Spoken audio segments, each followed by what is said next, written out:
귀한 찬양 진심으로 감사합니다. 우리 모든 성도들이 찬양의 가사처럼 예수의 이름으로 승리하게 되시기를 간절히 축복합니다. 예수님께서 말씀하시기를 나는 포도나무요 내 아버지는 농부다 이렇게 말씀하시면서 무릇 내게 있어 과실을 맺지 아니하는 나무는 찍어 불에 던지겠다 이렇게 말씀하셨습니다. 예수님은 우리의 삶 속에 열매가 맺혀지기를 간절히 원하고 있습니다. 특별히 우리가 예수를 믿는다면 바울 사도가 갈라디아에서 말씀한 것처럼 성령의 열매를 맺는 그런 삶을 살아가야 할 줄로 믿습니다. 그래서 오늘부터 한 10주 연속으로 성령의 열매에 관한 말씀을 여러분과 나누려고 그렇게 준비하고 있습니다. 성령의 열매라고 하는 것은 예수 믿으면 이렇게 변화되어야 한다고 하는 것입니다. 성령 받으면 이렇게 살아야 한다고 하는 것을 제시하는 것입니다. 또 교회를 열심히 다닌다면 예수 닮은 사람이 되어야 되는데 예수 닮은 사람이 된다는 것이 무엇인지를 구체적으로 가르쳐 주는 것이 성령의 열매입니다. 성령의 열매 중에 첫 번째 열매는 사랑의 열매입니다. 저는 1995년부터 13년간 성북구에 있는 석관동에서 목회를 했었습니다. 석관동에서 목회할 때 석관동 그 태능, 물론 이 신내동 지역도 마찬가지겠습니다만은 두 번의 큰 물난리가 났습니다. 물난리가 나니까 온 천지가 물바다가 됐습니다. 제가 섬기던 교회의 지하실도 완전히 물로 잠겨서 물에 빠지면 죽겠다 싶을 정도로 지하실이 완전히 물로 잠겼었습니다. 온 천지가 물로 잠겨서 물만 보면 진절머리가 나고 지긋지긋한데 아이러니컬하게도 홍수가 나니까 가장 필요한 것이 물이었습니다. 마실 물이 없었고 생수가 부족했습니다. 그래서 적십자사를 비롯한 구호단체에서 와서 제일 먼저 수세민들에게 공급한 것이 생수였습니다. 오늘날 우리는 사랑의 홍수 시대를 살아가고 있는 것 같습니다.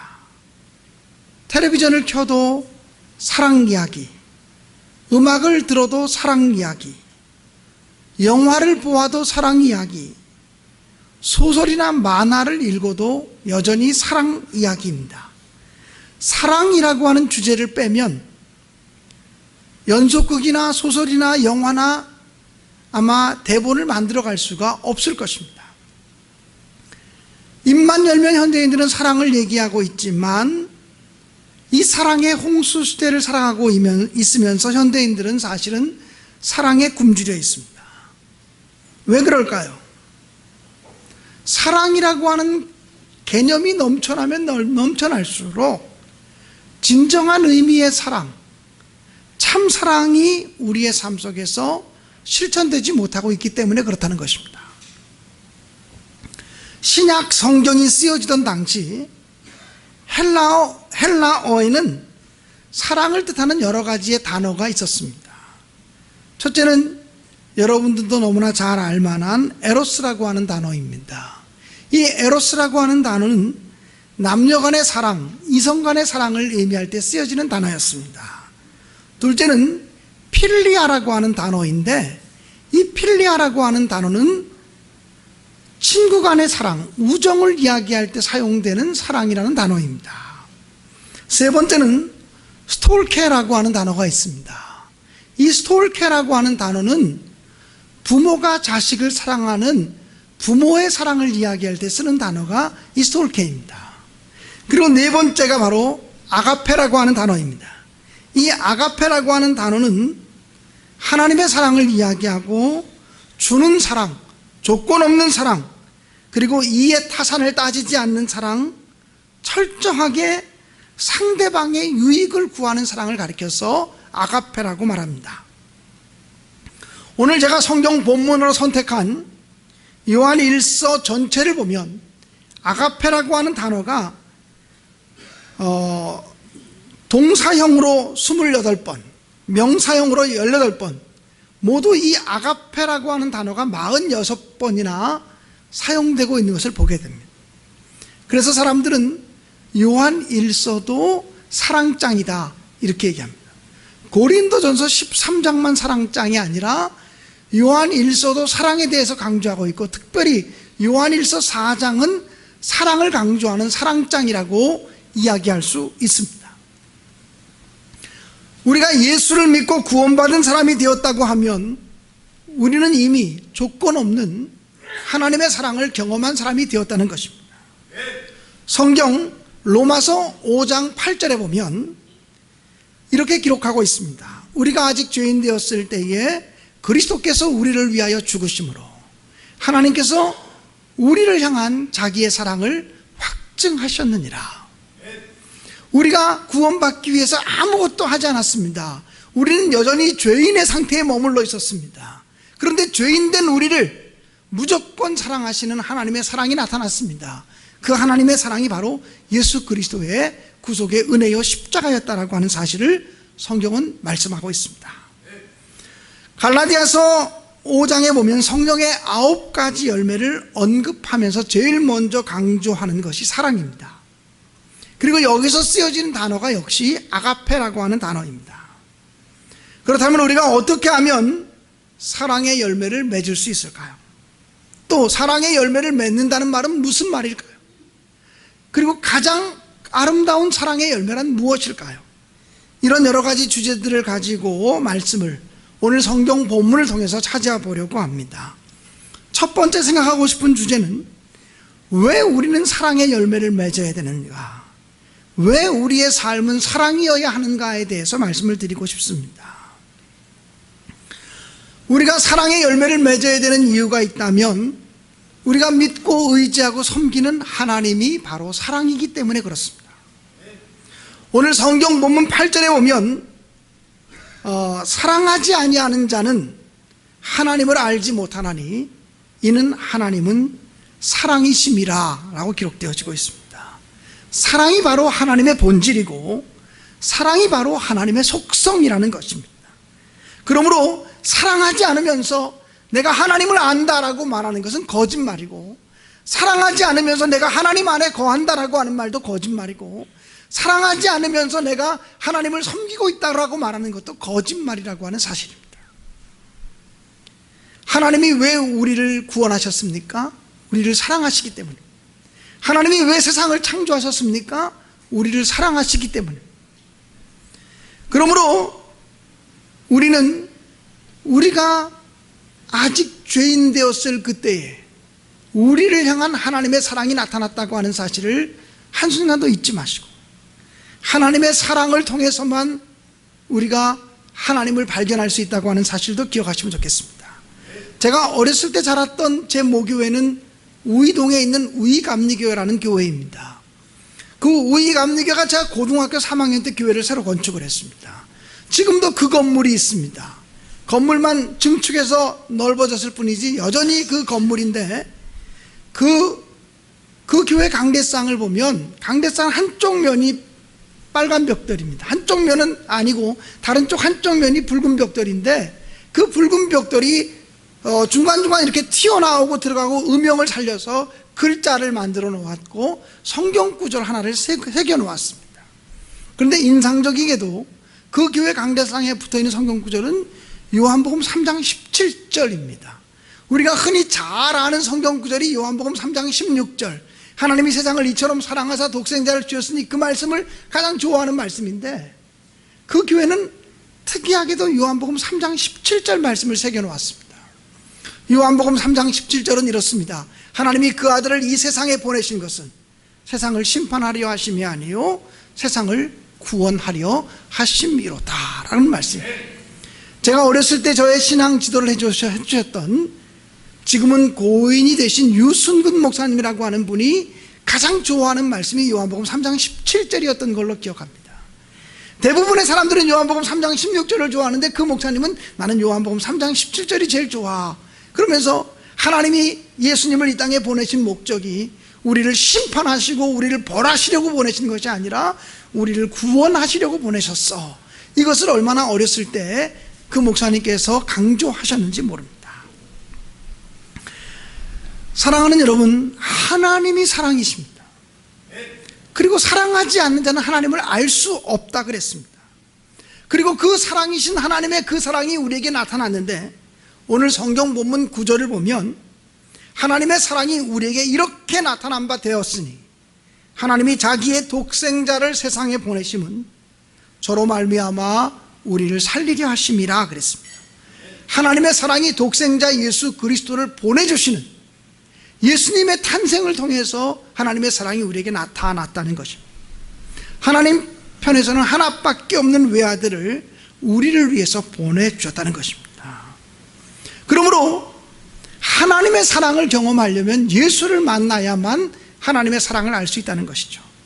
예수님께서는 이 세상에서 공생애의 삶을 사시고 그리고 십자가를 지시기 직전에 제자들에게 이렇게 말씀하셨습니다.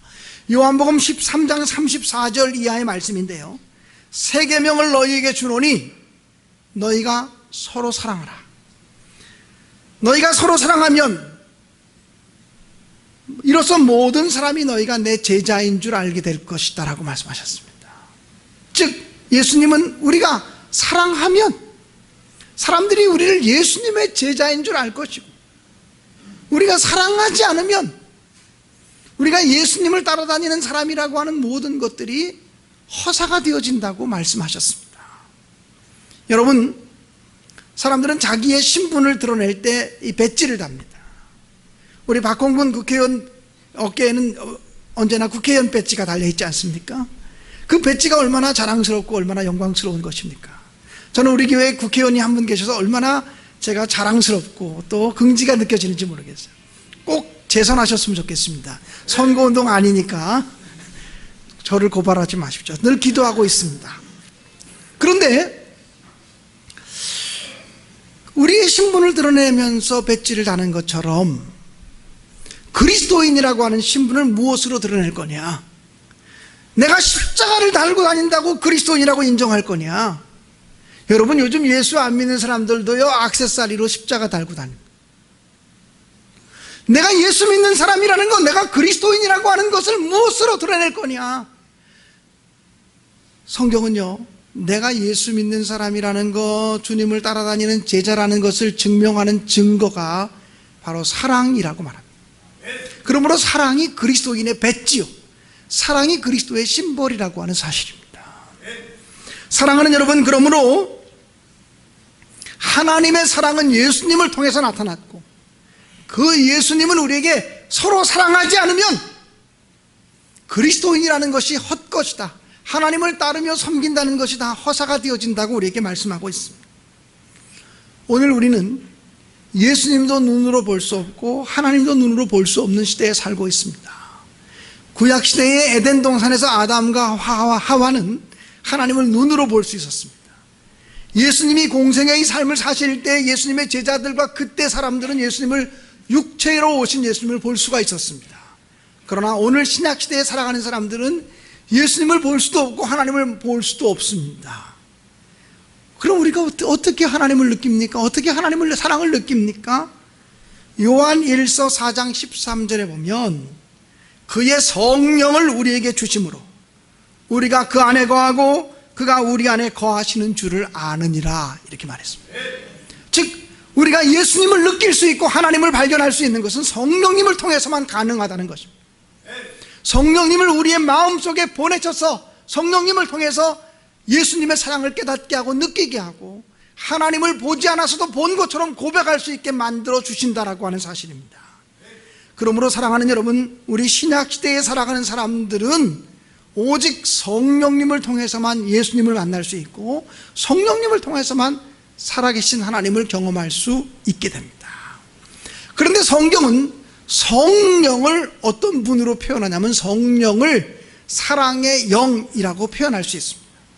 디모데후서 1장 7절에 보면요, 하나님이 우리에게 주신 것은 두려워하는 마음이 아니요 오직 능력과 사랑과 절제하는 마음이니 라고 말씀하고 있습니다. 능력과 사랑과 절제하는 마음을 하나님이 우리에게 주신다. 그런데 능력과 사랑과 절제하는 마음이라고 하는 이 표현을 원문 그대로 직역한다면 하나님이 우리에게 능력의 영을 주시고 사랑의 영을 주시고 또 근신하는 영을 주신다라고 하는 말입니다. 즉 이 본문의 말씀을 원문 그대로 보면 하나님은 우리에게 사랑의 영을 주시는 분이다. 그 사랑의 영이 바로 성령님인 것입니다.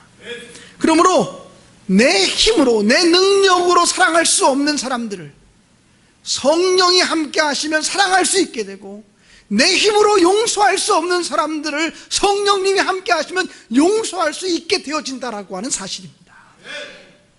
그러므로 우리는 사랑의 영을 달라고 기도해야 될 줄로 믿습니다.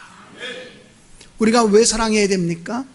하나님이 사랑이시고, 그리고 사랑이 바로 하나님의 본성이시고, 하나님이 예수님을 통하여 우리에게 사랑을 알려주시고, 또 신약시대에 살아가는 우리들에게는 성령님을 통해서 사랑의 영, 성령을 통해서 예수를 느끼고 경험하도록 만들어 주셨기 때문이라는 것입니다. 그러므로 우리가 사랑하지 않으면 하나님을 알래야 알 수가 없습니다. 사랑의 나눔 있는 그곳에 바로 하나님이 머물러 계시기 때문에 그렇습니다. 예전에 한 7, 8년 전에 많이 불렀던 복음 성가 중에 사랑의 나눔 있는 곳에 하나님께서 계시도다, 이런 아주 간단한 노래가 있습니다. 언제 한번 성찬할 때 이 찬양을 불렀으면 좋겠다고 생각합니다. 사랑의 나눔 있는 곳에 하나님께서 계시도다. 가사가 아주 그렇게 간단합니다.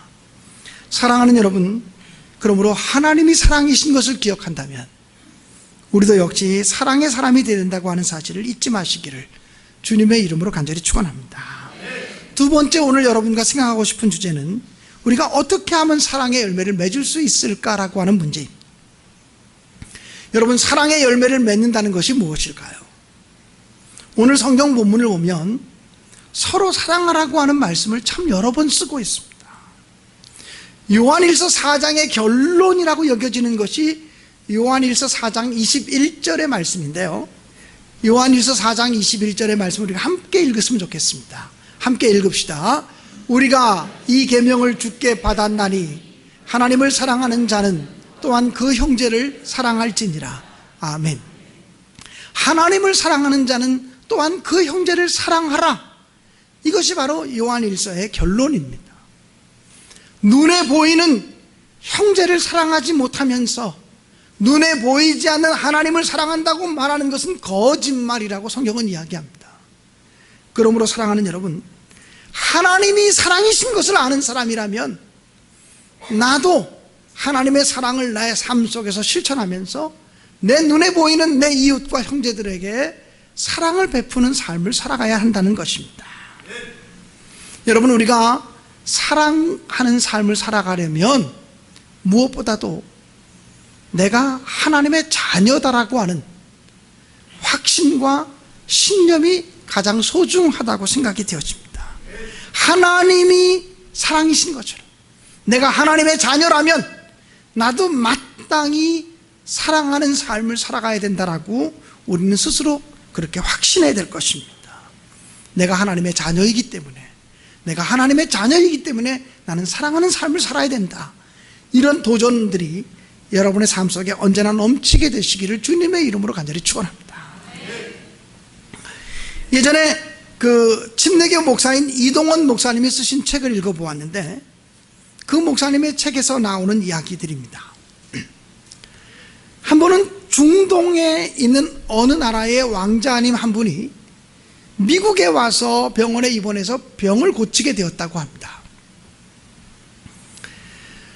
병을 다 고치고 이제 본국으로 돌아가기 전에 진료비를 청구해야 되는데 의사들끼리 서로 얘기했답니다. 그래서 중동의 부자 나라의 왕자가 와서 고침을 받았는데 진료비를 너무 싸게 받으면 이 미국 병원들을 의심하는 것이 아닐까. 좀 진료비를 좀 얼마를 청구해야 되나. 어떤 의사는 한 5,000불쯤 받자 그러고, 어떤 의사는 10,000불쯤 받자 그러고, 어떤 의사는 한 5만 불쯤 청구하자 그러고 막 그러더랍니다. 어떻게 될 줄을 몰라서 자기 교회 담임 목사님께 전화를 해서 의사 선생님이 물었답니다.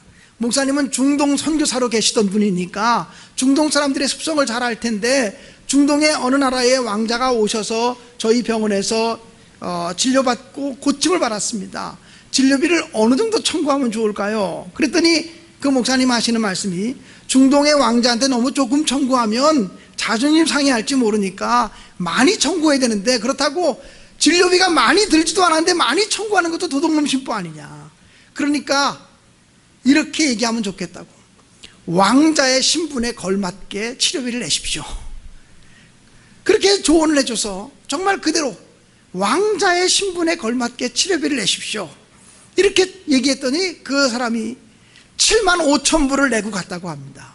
그래서 너무 좋아가지고 그 목사님께 전화를 해서 목사님 말씀대로 했더니 7만 5천 불이나 받았습니다 라고 말했더니, 목사님도 함께 기뻐하면서 다음 주일날 꼭 다시 만나자고 얘기하더랍니다. 그런데 토요일 날 그 의사 선생님의 병실로, 사무실로 목사님이 보낸 편지 하나가 도착했습니다. 근데 그 편지의 봉투를 열어보니까 헌금 봉투 하나가 들어있었다고 합니다. 헌금 봉투가 들어있는데 목사님이 거기다 이렇게 썼다고 합니다. 하나님의 자녀의 신분에 걸맞게 헌금하십시오. 목사님께 아주 보기 좋게 당한 거죠. 물론 조크이겠습니다만, 사랑하는 여러분, 정말 우리가 하나님의 자녀의 신분에 걸맞게 살아가야 될 것입니다. 그런데 하나님의 자녀의 신분에 걸맞게 살아간다고 하는 것은 가장 중요한 것이 사랑의 삶입니다. 내가 사랑하지 않으면서, 내가 섬기고 용서하지 않으면서 하나님의 자녀다, 내가 예수 믿는 사람이라 얘기하는 것은 거짓말이라고 하는 것입니다. 요한일서 4장 11절 말씀을 우리가 한 목소리로 같이 읽으면 좋겠습니다. 시작. 사랑하는 자들아, 하나님이 이같이 우리를 사랑하셨은즉 우리도 서로 사랑하는 것이 마땅하도다. 우리는 누구를 사랑해야 되느냐 말아야 되느냐를 생각할 때, 그 사람이 사랑받을 자격이 있는가 없는가, 내가 그 사람을 사랑해도 되겠는가 안 되겠는가, 그 사람이 이렇게 나오는데 내가 사랑할 수 있겠는가 없겠는가, 이렇게 여러 가지 복잡하게 따집니다. 그러나 하나님은 무조건 우리를 사랑해 주셨습니다. 우리가 죄인 되었을 때에 우리를 위해서 예수님을 보내주심으로 우리를 사랑하시고 우리를 섬겨주시고, 예수님은 또 우리를 위해서 십자가를 지심으로 인간의 죄를 용서해 주셨습니다. 그러므로 하나님이 이같이 우리를 사랑하셨은지 우리도 서로 사랑하는 것이 마땅하도다. 이유 여하를 막론하고 우리 그리스도인들은 사랑하는 삶을 살아가는 것이 마땅하다, 이 믿음을 가지고 살아야만 사랑을 실천할 수 있다고 하는 사실입니다. 사랑하는 여러분, 그러므로 형편과 처지를 따지고 또 사람의 행동의 유무를 따져서 사랑할 거냐 말 거냐를 결정하지 마시고, 내가 하나님의 자녀라면 마땅히 사랑하는 것이 올바르다, 이 믿음을 가지고 살아갈 수 있는 여러분들 되시기를 주님의 이름으로 간절히 축원합니다. 바울 사도는 데살로니가 교회에 편지를 보내면서 데살로니가 교회를 칭찬했습니다. 데살로니가 교회는 사랑의 수고와 그 다음에 소망의 인내가 가득 찬 교회였습니다. 믿음의 역사가 또 나타나는 교회였습니다. 데살로니가 교회가 가지고 있는 사랑과 믿음과 소망에 대해서 칭찬하셨는데, 특별히 사랑에 대해서 말씀할 때 사랑의 수고에 대해서 말씀하셨습니다. 사랑이라는 것은 말로 하는 것이 아닙니다. 사랑이라는 것은 수고하는 행위이고 수고하는 실천입니다. 최근에 우리 김미애 집사님께서 우리 교회를 위해서 사진도 찍어주고 이런 봉사들을 참 많이 하셨습니다. 교회를 사랑하는 마음이 없이는 봉사할 수 있겠습니까? 사랑하는 마음이 있으니까 봉사하시는 거예요. 또 주일마다 이 무더운 여름철에도 주방에서 일하시는 애찬위원들이 있습니다. 애찬위원들, 우리 교회 금년에는 16명, 15명, 16명이 우리 교회 모든 점심 애찬을 다 책임지고 계십니다. 4분, 5분이 한 조가 되어서 한 주에 한 달에 한 번씩 애찬위원으로 섬기면서 교인들의 식사를 대접하고 있습니다. 이것이 내 사역이다. 교인들을 잘 먹이고 잘 대접하는 것이 하나님이 내게 주신 사역이라 믿고 그 일을 감당하고 있습니다. 하나님을 사랑하는 마음 없이, 교회를 사랑하는 마음 없이 어떻게 이런 일이 가능하겠습니까? 사랑이라는 것은 입으로만, 말로만 하는 것이 아니라 수고하는 행위가 필요하다는 거예요. 지금 이 성가대 자리에 앉아있는 분들도 하나님의 교회를 사랑하기 때문에 먼저 나와서 수고하고 헌신하고, 찬양하고 예배 끝나고 나면 또 수고하고 헌신합니다. 이제 우리 교회가 금요일, 토요일부터 유치부 성경학교를 필두로 해서 여름 행사가 시작됩니다. 여름 행사를 위해서 교사들이 휴가를 내는 교사들이 있습니다. 1년에 한 번 있는 휴가를 여름 행사에 맞추는 교사들이 있습니다. 어떻게 이런 것이 가능하겠습니까? 하나님을 위해서, 하나님의 교회를 위해서 내가 수고해야 된다라고 하는 생각 때문에 가능한 것입니다. 사랑이라는 것은 수고입니다. 수고하는 것은 땀 흘리는 것입니다. 이 수고하는 실천이 없이는 사랑은 공허한 메아리가 되어질 수밖에 없다는 사실을 기억하시고, 정말 여러분이 하나님을 사랑하신다면, 또 내가 누군가를 사랑해야 된다고 느낀다면 그 사람을 위해서 수고하는 것을 두렵게 여기지 마시기를 주님의 이름으로 간절히 축복합니다. 세 번째, 오늘 말씀을 결론 삼아 드리고 싶은 것입니다.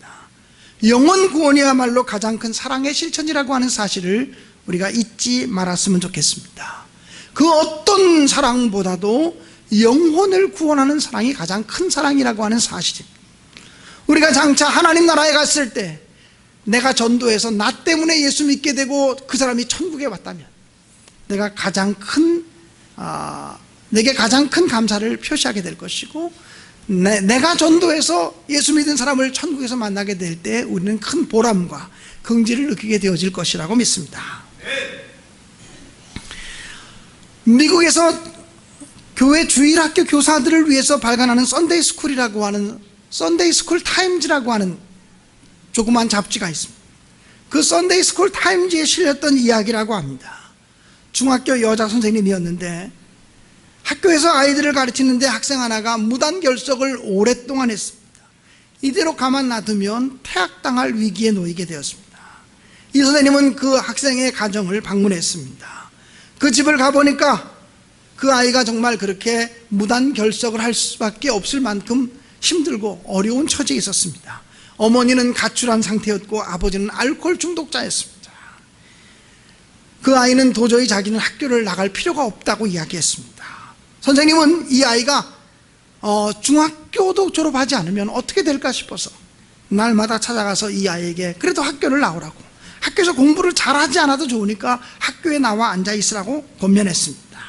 그러면서 선생님이 출석을 부르면서 테디 하고 너의 이름을 부를 때 선생님 저 왔어요, 저 여기 있어요 라고 한마디만 해주면 선생님은 더 이상 소원이 없겠다고 이야기했습니다. 여러 번 거듭 선생님이 사랑을 보이자 그 아이가 어느 날 학교에 나왔습니다. 선생님이 테디 하고 그 아이의 이름을 부르자 그 아이가 손을 번쩍 들면 선생님 저 여기 왔습니다 라고 얘기를 했습니다. 그런데 정말 얼마 후에 또 그 아이가 학교를 나오지 않게 되었습니다. 그래서 어떤 일인가 확인해 봤더니 그 아이가 병원에 입원했다는 것입니다. 병원을 방문해 봤더니 그 아이가 뇌암으로 이미 살 가망이 없이 사형 판결을 받은 상태였습니다. 선생님은 이제 매일 병원으로 가서 이 아이를 문병하기 시작했습니다. 그러자 그 아이가 선생님께 이렇게 말했다고 합니다. 선생님, 저는 이제는 학교를 갈 수가 없어요. 저는 제 병이 뭔 줄 알아요. 저는 이제 더 살 수가 없다는 걸 압니다. 그래서 선생님이 이제 저를 학교 오라고 얘기할 필요도 없을 것 같아요 라고 말했습니다. 그때 선생님이 그 아이에게 예수 그리스도를 소개해 주기 시작했습니다. 테디, 너의 인생은 여기서 끝나는 것이 아니다. 너는 더 좋은 하나님 나라로 이사가게 될 것이다. 그리고 네가 하나님 나라로 이사가려면 예수님을 통해서만 그 나라에 들어갈 수 있는데 예수님이 너를 위해서 십자가에 달려 돌아가셨단다 하면서 예수님의 십자가의 구속의 은혜와 사랑을 이야기해 주었습니다. 그러면서 하나님 나라 가면 예수님이 너의 이름을 부를 때 테디 이렇게 부르면 교실에서 얘기했던 것처럼 예수님 제가 여기 왔어요 라고 손을 들고 크게 얘기하렴, 그렇게 이야기해 주었습니다. 학교에서 수업을 하고 있는데 병원에서 연락이 왔습니다. 그 테디가 이제 죽음 직전에 있다고. 그래서 선생님이 급하게 병원에 달려갔습니다. 이 아이는 이미 의식 거의 불명 상태에 빠져 있었고 사람들도 잘 알아보지 못했습니다. 선생님이 달려가서 그 아이의 손을 잡으며 테디라고 그 아이의 이름을 부를 때 그 아이가 아주 작은 소리로 이렇게 얘기하더랍니다. 예수님, 나 여기 있어요. 예수님, 나 여기 있어요. 이게 의식이 든 상태에서 한 얘기인지 의식이 없는 상태에서 한 얘기인지 분간이 안 될 정도로 그는 질병의 고통에 빠져 있었지만 입을 열면서 예수님, 나 여기 있어요 라고 말하더라. 사랑하는 여러분, 그 어떤 사랑보다 영혼을 구원하는 것이야말로 가장 큰 사랑의 실천이라고 하는 사실을 기억하십시오. 한평생을 부부가 함께 살면서도 자기 남편 구원 못 시키는 사람이 있습니다. 자기 아내 구원시키지 못하는 경우들이 있습니다. 사실 구원시켜야 된다는 강한 의지를 가지고 있고 또 기도하면서 지혜를 구하고 하나님의 은혜를 구했다면 얼마든지 구원의 역사를 일으킬 수 있을 것입니다. 그런데 내 마음속에서 포기가 되어진 것입니다. 저 사람은 안 돼, 내 남편은 안 돼 하는 마음의 포기가 되어지기 때문에 구원의 역사가 일어나지 않습니다. 사랑하는 여러분, 정말 여러분 한 사람 한 사람이 구원의 놀라운 역사를 이루기 위해서 하나님께 기도하시고 간구하시면서 지혜를 구하시고 또 좋은 시간들을 하나님께서 허락해달라고 간구하는 여러분 되시기를 주님의 이름으로 간절히 축원합니다. 이번 주 토요일부터 유치부 성경학교를 시작으로 해서 여름 행사가 시작된다고 말씀을 드렸습니다. 무더운 여름입니다. 유치부 어린아이들도요, 누가 잘 가르치는지는 잘 모릅니다. 어떤 선생님이 잘 가르치는지 기억나지 않습니다. 그러나 분명한 것은 자기를 사랑해주는 선생님이 누군지는 압니다. 제가 유치부 때부터 교회를 다녔던 사람 아니에요. 모태신앙으로 특별히 유치부 때부터 교회를 열심히 다녔던 사람이기 때문에 제 유치부 때, 초등학교 때 저를 가르쳤던 선생님들을 제가 기억하는 분들이 있습니다. 지금도 기억하는 선생님들이 있는데 그분들이요, 분반 공부를 잘 가르쳤기 때문에 기억하는 거 아닙니다. 설교를 잘했기 때문에 기억하는 거 아닙니다. 그분들이 나에 대한 관심을 가지고 나를 사랑해 주셨기 때문에 내가 기억하는 것입니다. 여러분 어린아이들도요, 자기를 사랑해 주는 선생님과 사랑해 주지 않는 선생님을 구별할 줄 압니다. 심지어는요, 집에서 기르는 강아지도 자기를 사랑하는 사람에게 더 가까이 먼저 달려가지 않습니까? 사랑하는 여러분, 좋은 교사가 누구입니까? 사랑을 실천하는 교사가 좋은 교사입니다.